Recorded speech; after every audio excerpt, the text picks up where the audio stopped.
Good morning, class 10. Today we will start chapter 3 Metals and Non-Metals.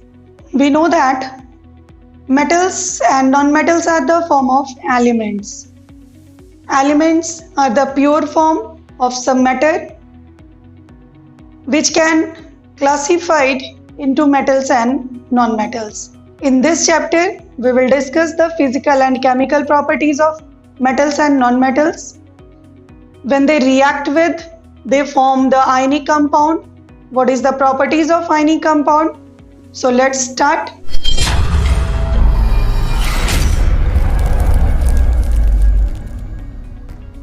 Metals and non-metals are the form of element. Metals and non-metals have their own physical and chemical properties. So today we will discuss the physical properties of metals. So first we will start from the physical state. Generally, at normal room temperature and pressure, maximum metals can exist in solid state. One exception is there, that is mercury. Mercury, it exists in liquid state at normal room temperature and pressure. Second is hardness. When we are talking about the hardness, generally at normal room temperature, maximum metals are hard. Few exceptions are here. They are sodium and potassium. Sodium and potassium are the soft metals. These we can cut with the knife so that sodium used in the laboratory also.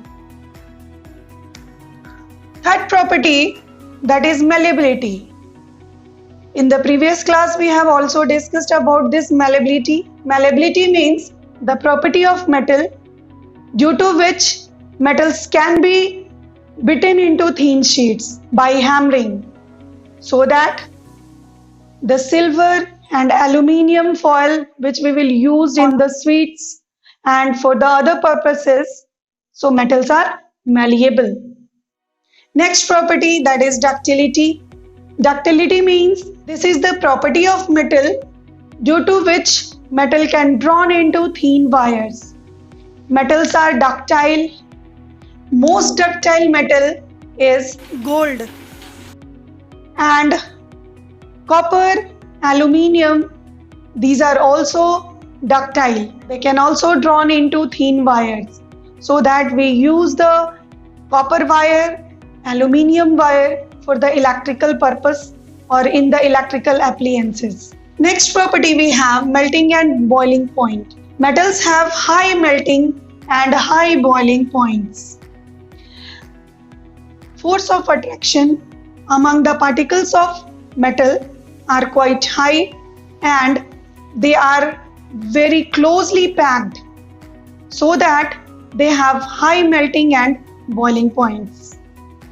The highest melting point of metal is tungsten, whose melting point is 3422 degrees Celsius. And one metal which can exist in liquid state at normal room temperature, that is mercury. Mercury have melting point minus 38.8 degrees Celsius. Few exceptions are also gallium and cesium. Gallium has melting point 29 degree, while cesium, melting point of cesium is 30 degree. These two metals are exceptional, whose melting point is quite low, that is 29 and 30 degree, because force of attraction and their particles are not so much closely packed as compared to the other metals. It means melting point and boiling point depends upon the how particles are closely packed and the force of attraction among them. Moving on, we have the next property of metal, that is metallic luster. Word luster means shine or brightness. Metals are lustrous, means they have shine on their surface. Their surface can be easily polished.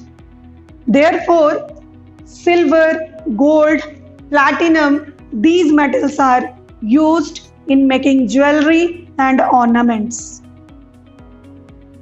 When we are talking about the density of metal are quite high. This is because atoms present in the metals are closely packed so that the force of attraction being more. Hence, number of atoms per unit volume is quite high, and that is the density. For example, density of iron is 7.86 gram per centimeter cube. Next we have conductivity, thermal or electrical conductivity. Metals are good conductor of heat and electricity. They allow to pass heat and electricity through them easily. The conduction of electricity is due to the presence of electrons in the valence shell of metal atoms.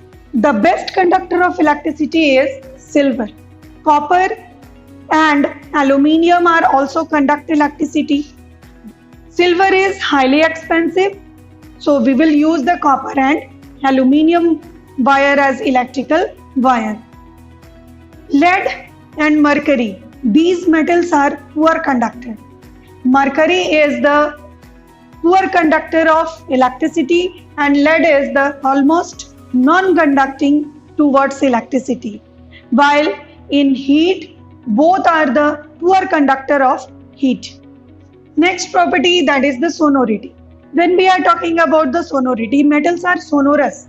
This means they produce sound when they struck by the hard object. So that we use the metals for making bells. You can hear the sound of bells in the temple or in your school. So these are the physical properties of metals. Now, in the next class, we will discuss about the physical properties of non-metals. Thank you.